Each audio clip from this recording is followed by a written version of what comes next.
Welcome and very good morning to all of you.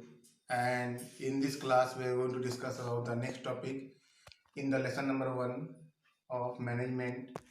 And in this topic, we are going to discuss about the objectives of management. Objectives का मतलब क्या होता है? उद्देश्य कि management का उद्देश्य क्या है, किस उद्देश्य की पूर्ति के लिए मैनेजमेंट का गठन होता है या किस उद्देश्य की पूर्ति के लिए वो कार्यरत रहता है, हमेशा प्रयासरत रहता है, प्रयास करते रहता है, उसके बारे में हम लोग यहाँ पे जानेंगे।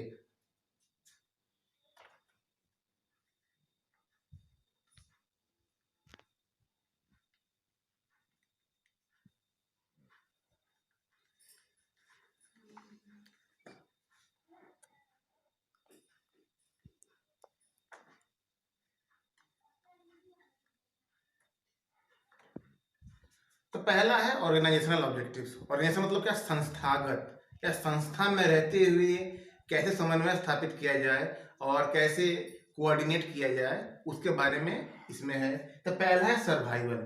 कोई भी संस्था हो, चाहे वो सेवा दे रही हो या फिर प्रोडक्ट बना के बेच रही हो, उसको सर्वाइव करने के लिए प्रॉफिट चाहिए।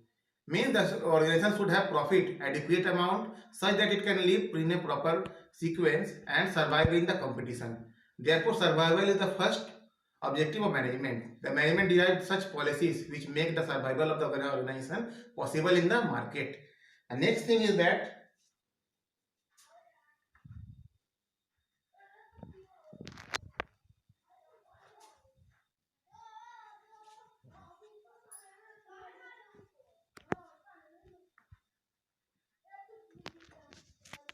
the second is earning of adequate profit. Adequate मतलब क्या? कि संस्था को प्रॉफिट इतना होना चाहिए ताकि उसके खर्चे जो कॉस्ट है वो निकल जाए और उसके बाद कुछ मार्जिन मिले जिस संस्था को विकास में, बढ़ोतरी में, उसको आगे बढ़ने में आवश्यक हो। तो एडिक्वेट प्रॉफिट का संस्था के लिए वही कार्य जैसा रक्त का धमनियों के लिए है। यदि हमारे शरीर में रक्त नहीं रहेगा तो हमारे शरीर में पोषण नहीं पहुंचेगा और हमारा शरीर मृत हो जाएगा। इसीलिए प्रॉफिट रक्त की तरह है किसी भी संस्था में और उसी की तरह उसको बेनिफिट करते रहता है। Next is growth.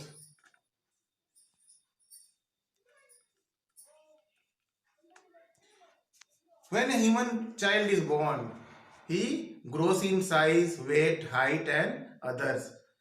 इसी तरह हर एक संस्था है, उसको बढ़ोतरी की आवश्यकता होती है। कोई भी संस्था अपने वर्तमान स्थिति में रह के कभी भी उन्नति और विकास नहीं कर सकती है, उसके लिए ग्रोथ अधिक आवश्यक है।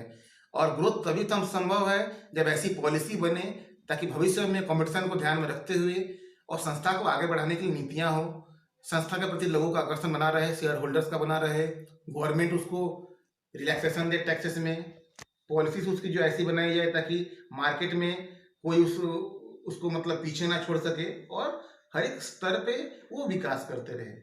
It is possible only when the market policies are such devised such that they can stand in the market and they can fight the competition.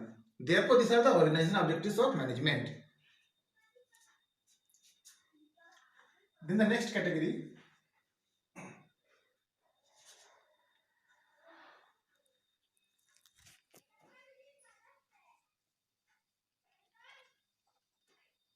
social objectives. Social मतलब क्या? सामाजिक. We all know that any organization operates in the society, means it is social in nature and the society is a part of the structure. Therefore, the management should devise such objectives which are benefited for the whole society.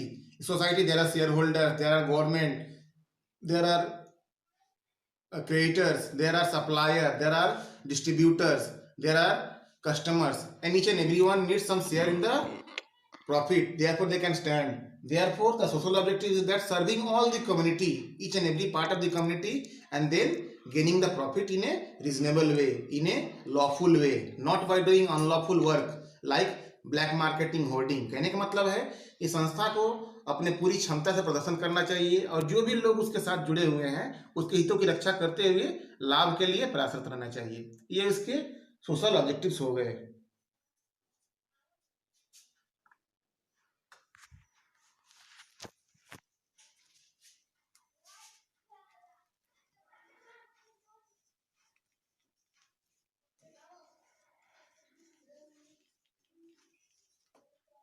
Next is personal objectives. Personal मतलब क्या? व्यक्तिगत।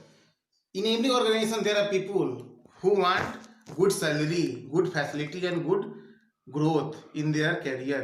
तो हर एक संस्था में लोगों की इच्छा क्या होती है कि हर एक साल उसको पदोन्नति मिले, वेतन में बढ़ोतरी हो, सुविधाओं में बढ़ोतरी हो, उसका जीवन अच्छा हो, एक सुखमय भविष्य की कामना करते हुए लोग प्रयासरत रहते हैं। The management should devise such policies that it will serve the whole society which is working for it, and they should devise a policy to benefit those people who are working very hard, and they should contribute to the benefiting those people. तो कहने का मतलब है कि management को उन लोगों के बारे में सोचना चाहिए जो मेहनतकश हैं, मेहनत कर रहे हैं, संस्था के लिए जी जान से जुटे हुए हैं, और उनको पदोन्नति का, उनको जीवन में आगे बढ़ने का मौका देते रहना चाहिए। यदि ऐसा संभव है तो संस्था में कर्मचारी बने रहते हैं और वो संस्था के प्रति ईमानदारी पूर्वक कार्य करते हैं, जो कि संस्था को भविष्य में बहुत ऊपर तक ले जाता है। Thus we can see that these objectives are the fulfilled by the management, and management every time tries to fulfill it and tries to make those policies which are very much good for fulfilling it. Thank you very much for watching and listening me. Have a good day.